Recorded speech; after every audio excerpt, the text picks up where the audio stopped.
Hello students, आज हम लोगों का टॉपिक है ऑक्सीडेशन एंड रिडक्शन रिएक्शंस। ठीक है, आज हम लोग देखेंगे कि ऑक्सीडेशन क्या होता है और रिडक्शंस क्या होता है। फर्स्ट ऑफ ऑल हम बात करते हैं ऑक्सीडेशन की। The addition of oxygen to a substance is called oxidation. यानी अगर किसी सबस्टेंस में ऑक्सीजन का एडिशन होता है या फिर रिमूवल ऑफ हाइड्रोजन, यानी आप लोगों को ये ध्यान रखना है कि अगर किसी सबस्टेंस के अंदर ऑक्सीजन का एडिशन हो और हाइड्रोजन का रिमूवल हो तो वो होती है ऑक्सीडेशन रिएक्शन। देखिए, अगर आप लोग साइंस को रटोगे ना तो साइंस रियल में कभी समझ में नहीं आएगी, कभी भी नहीं, क्योंकि साइंस एक प्रैक्टिकल सब्जेक्ट है। अगर आप इसको अपनी डेली लाइफ से रिलेट करोगे ना, जितने ज़्यादा आप लोग प्रैक्टिकल्स करोगे, एग्जाम्पल देखोगे, तब आप लोगों को साइंस क्लियर होती है। ठीक है, तो साइंस को रटना नहीं है, साइंस को बहुत ही ईजी वे में समझना है। देखिए, तो क्या हो रहा है, किसी भी सबस्टेंस में अगर ऑक्सीजन का एडिशन हो और हाइड्रोजन का रिमूवल हो तो वो क्या होगी, ऑक्सीडेशन रिएक्शंस होगी। रिडक्शन में क्या होता है, जस्ट ऑक्सीडेशन का अपोजिट होता है। अगर यहाँ पे ऑक्सीजन का एडिशन हो रहा है तो यहाँ पे ऑक्सीजन का रिमूवल होता है। अगर यहाँ पे हाइड्रोजन का रिमूवल है तो यहाँ पे हाइड्रोजन का एडिशन होगा। तो देखिए कितना इजी है।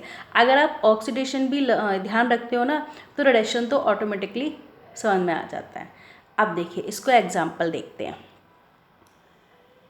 When copper oxide react with hydrogen in the presence of heat, then copper and water are formed। यानी अगर कॉपर ऑक्साइड वाटर से रिएक्शन करता है, मतलब हीट करते हैं जब कॉपर ऑक्साइड और हाइड्रोजन को, तो कॉपर मिलता है और उसमें से वाटर रिमूव हो जाता है।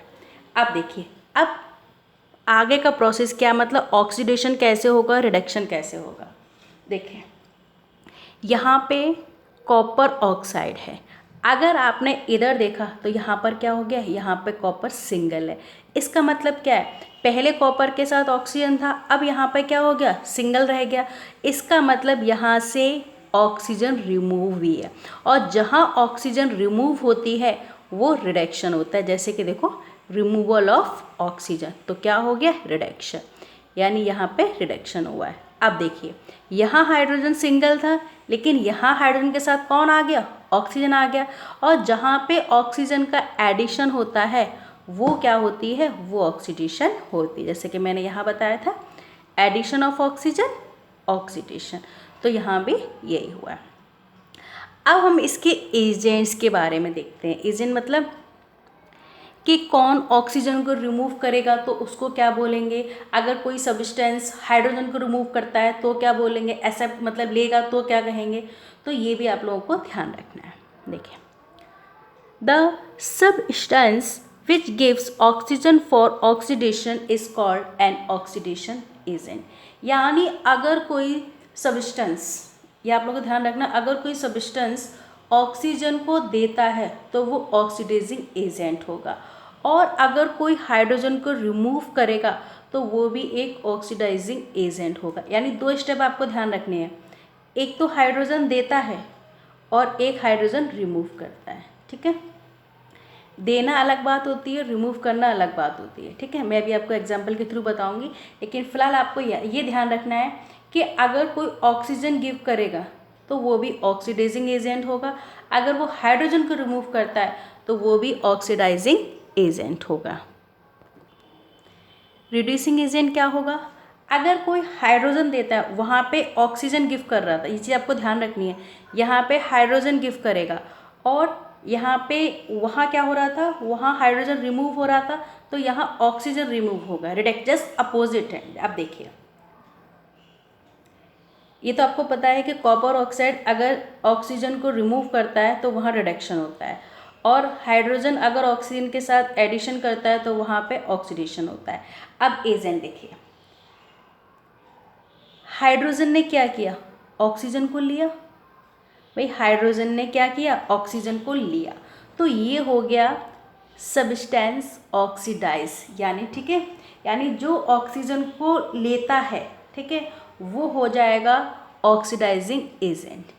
ठीक है, या मतलब सब्सटेंस, सॉरी, ऑक्सीडाइजिंग सब्सटेंस कौन सा हो गया, हाइड्रोजन हो गया। क्यों? क्योंकि इसने ऑक्सीजन को लिया, और जो ऑक्सीजन को लेगा, हमेशा ध्यान रखिएगा, जो ऑक्सीजन को लेता है वो ऑक्सीडाइजिंग सब्सटेंस होता है। और रिड्यूस सब्सटेंस की बात करें तो किसने रिड्यूस किया ऑक्सीजन को? कॉपर ने। यानी जो ऑक्सीजन को देता है, जो क्या करेगा, ऑक्सीजन को देता है, वो होता है रिड्यूसिंग सब्सटेंस। अब एजेंट की बात करते हैं। जिसने ऑक्सीजन दिया वो ऑक्सीडाइजिंग एजेंट होगा। तो ऑक्सीजन किसने दिया? कॉपर ऑक्साइड ने तो दिया, तो कॉपर ऑक्साइड क्या हो गया? ऑक्सीडाइजिंग एजेंट हो गया। ठीक है। और किसने ऑक्सीजन लिया? वो हो गया रिड्यूसिंग एजेंट। समझ में आ गया? तो ये आपको बस मतलब सिंपल वे में कुछ नहीं करना, बस आपको इतना ध्यान रखना है कि जो ऑक्सीजन को देता है, जो ऑक्सीजन को देता है वो होता है ऑक्सीडाइजिंग एजेंट। ठीक है, समझ में आ गया? उसे हम लोग क्या बोलेंगे? Oxidising agent. और जो हाइड्रोजन लेता है उसको बोलते हैं रिड्यूसिंग एजेंट। ज़्यादा इसमें दिमाग लगाने की ज़रूरत भी नहीं है। ठीक है, दो सिंपल बातें आपको ध्यान रखनी है। जो ऑक्सीजन देगा वो ऑक्सीडाइजिंग एजेंट होगा, और जो ऑक्सीजन लेगा वो रिड्यूसिंग एजेंट होगा। अब देखिए आगे, the oxidation and reduction reaction are also called redox reaction. यानी जहाँ पे ऑक्सीडेशन और रिडक्शन दोनों रिएक्शंस होती हैं उनको हम लोग बोलते हैं रेडॉक्स रिएक्शन। ये जो रेडॉक्स रिएक्शंस होती है ना, जैसे कि मैंने भी आपको एग्जांपल यहाँ बताया था कॉपर ऑक्साइड और हाइड्रोजन का, ये जो रिएक्शंस होती है ना, हम इनको डिस्प्लेसमेंट रिएक्शंस भी कहते हैं। क्या कहते हैं? Displacement reaction. क्यों? क्योंकि यहाँ पर देखो प्लेस चेंज हो रहा है। पहले कॉपर ऑक्साइड मतलब ऑक्सीजन कॉपर के साथ था, अब देखो यहाँ से ऑक्सीजन निकल के हाइड्रोजन के साथ आ गया, तो यहाँ पे कहीं ना कहीं प्लेस चेंज हुआ है। और जहाँ पे प्लेस चेंज होता है ना, वो होती है डिस्प्लेसमेंट रिएक्शन। ठीक है, अगर आपको इसको डिटेल में समझना हो तो इससे आगे का वीडियो आप लोग देखिएगा, वहाँ मैंने अच्छे से बताया है कि डिस्प्लेसमेंट रिएक्शंस क्या होते हैं, वहाँ आपको बिल्कुल क्लियर हो जाएगा। तो फिलहाल आपको ये ध्यान रखना है कि जो कॉपर ऑक्साइड और ये जो हाइड्रोजन है, ये जो रिएक्शन है, ये डिस्प्लेसमेंट रिएक्शंस भी हैं। ओके, अब हम लोग बात करते हैं कि जो ऑक्सीडेशन होता है उसका हमारी लाइफ में, मतलब हमारी लाइफ में क्या रोल प्ले करता है, मतलब किस तरीके से होता है। तो देखिए, जो ऑक्सीडेशन रिएक्शंस होती है ना, ये हमारी लाइफ में दो तरीके से अपना रोल प्ले करती है। फर्स्ट, कॉरोजन ऑफ मेटल्स, यानी ये जो ऑक्सीडेशन रिएक्शंस होती है ना, ये मेटल्स को पूरी तरीके से करेजिव कर देती है, मतलब उसको ख़राब कर देती है। ऐसे ही फूड की चीज़ों को भी क्या कर देती है? रॉन्सिडिटी कर देती है, मतलब उसको भी ख़राब कर देती है। मतलब अगर मेटल के ख़राब होने की बात की जा रही हो तो वहाँ पे हम लोग कॉरोजन वर्ड यूज़ करेंगे, और फूड के ख़राब होने की बात की जा रही हो तो वहाँ पे हम लोग रॉन्सिडिटी वर्ड यूज़ करेंगे। देखिए, कॉरोजन क्या होता है? The process in which surface of metals are attacked by atmospheric agents like oxygen, carbon dioxide, water, etc. यानी अगर मतलब पहली बार तो ये corrosion क्या है? एक प्रोसेस है, किसी का नाम नहीं है, ये क्या है? एक प्रोसेस है। इसके अंदर क्या होता है? इस प्रोसेस के अंदर अगर किसी मेटल की सरफेस पर, या अगर किसी मेटल की सरफेस, ठीक है, किसी एटमॉस्फेरिक एजेंट के द्वारा, या आप ऐसे बोल सकते हो कि अगर कोई एटमॉस्फेरिक एजेंट किसी मेटल की सरफेस पे अटैक करता है तो वो जो मेटल की सरफेस होती है ना, वो ख़राब हो जाती है। कैसे? देखिए, सपोज़ कोई आयरन की कोई सबस्टेंस है, ठीक है, जैसे आयरन के विंडोज़ होते हैं, डोर्स होते हैं, ब्रिज होते हैं, बहुत सारी चीज़ें बनी होती हैं। तो अगर वो ऑक्सीजन से रिएक्शन करती हैं, ऑक्सीजन भी क्या है? एटमॉस्फेरिक एजेंट है, वाटर भी इसी के अंदर प्रेजेंट होता है। ठीक है, एक्स का मतलब यहाँ पर है कि वाटर की क्वांटिटी फिक्स नहीं है, कितनी मतलब कम भी हो सकती है, ज़्यादा भी हो सकती है। तो अगर ये दोनों आयरन से रिएक्शन करते हैं तो रस्ट बन जाती है, यानी वो जंग बन जाती है। ये रस्ट का फॉर्मूला है Fe2O3X ओके। अब आप ये भी आप जानते हो कि अगर एक बार किसी पे रस्ट लग जाए तो धीरे धीरे वो मेटल क्या हो जाती है? ख़राब हो जाती है। ठीक है, ऐसी क्या है, सिल्वर अगर सल्फ़र के साथ रिएक्शन कर ले तो सिल्वर सल्फाइड बन जाती है। क्योंकि ये जो सल्फ़र है ना वो भी एटमॉस्फेयर के अंदर होती है, ठीक है, और वो कैसी हो जाती है, ब्लैक हो जाती है।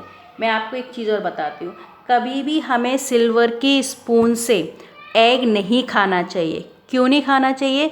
क्योंकि एग के अंदर सल्फ़र होता है, और जैसे ही आप सिल्वर की स्पून से एग को खाओगे तो क्या हो जाएगा, वो रिएक्शन करके सिल्वर सल्फाइड बना लेगा, और सिल्वर सल्फाइड बनने से अगर वो हमारी बॉडी में जाएगा तो क्या होगा, हमारे लिए हेल्थ के लिए वो अच्छा नहीं होता है। अब इसका प्रिवेंशन क्या है, ठीक है, हम किस तरीके से इसको ऐसे बचा सकते हैं? तो पेंट कर सकते हैं। आपने तो नॉर्मली देखा होगा कि घरों में जैसे विंडोज़ वगैरह होती हैं या डोर वगैरह होती हैं, तो उनको रस से बचाने के लिए हम लोग पेंट वगैरह कर देते हैं। तो पेंट भी कर सकते हैं, ग्रीस भी लगा सकते हैं, ऑयल भी लगा सकते हैं, ठीक है, किसी के अंदर जिंक की लेयर भी लगा सकते हैं हम लोग, ठीक है। ऐसे तो इस तरीके से हम लोग प्रोसेस को यूज़ करके मेटल को बचा सकते हैं। अच्छा, रस्टिंग ऑफ आयरन एक रेडॉक्स रिएक्शन है। क्या है? रेडॉक्स रिएक्शन है, ठीक है। अब है रैंसिडिटी। क्या पढ़ेंगे हम लोग? रैंसिडिटी, यानी जब कोई ऐसा फूड, ठीक है, जिसके अंदर फैट हो और ऑयल हो, ठीक है, तो वो क्या हो जाता है, ख़राब हो जाता है। यानी अगर वो भी मतलब ऑयल वाला फूड या फैट वाला फूड, तो जिस फूड के अंदर फैट और ऑयल होता है वो फूड क्या करता है, अगर हम उसको खुला रख दें तो वो एटमॉस्फेरिक एजेंट से रिएक्शन कर लेता है, ठीक है, जिसकी वजह से उसका टेस्ट और स्मेल चेंज हो जाते हैं। आपने देखा है ना कि अगर हम मार्केट से कोई कुरकुरा या चिप्स वगैरह लेके आते हैं और थोड़ा सा खाया, उस रैपर को हमने खुला छोड़ दिया तो उसमें मॉइस्चर आ जाती है, और ज़्यादा लॉन्ग टाइम तक रख देना उसको तो इसमें स्मेल भी आ जाती है। क्यों? क्योंकि उसने क्या किया, ऑक्सीजन से रिएक्शन कर लिया, ठीक है। इसको हम लोग कैसे प्रिवेंशन कर सकते हैं? हम इनको मतलब जो फैट और ऑयल वाली चीज़ें हैं, हम इनको एयर टाइट कंटेनर में रख सकते हैं। एयर टाइट में रखेंगे तो क्या होगा, वो ऑक्सीजन से रिएक्शन नहीं करेगा। या फिर हमें ऐसे एंटीऑक्स में उसको पैक करना चाहिए जिसके अंदर नाइट्रोजन गैस हो, ठीक है।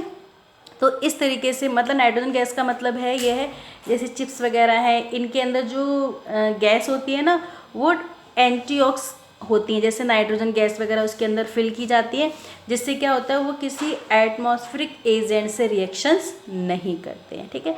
तो इस तरीके से हम लोग क्या कर सकते हैं, फूड को प्रिवेंशन कर सकते हैं, ठीक है। और करेक्शन मैंने आप लोगों को बता दिया कि इसको हम लोग किस तरीके से प्रिवेंशन कर सकते हैं। आई होप आप लोगों को टॉपिक क्लियर हो गया होगा। ये चैप्टर यहाँ पे आप लोगों को जो फर्स्ट चैप्टर है chemical reaction and equation finish हो गया है, ठीक है।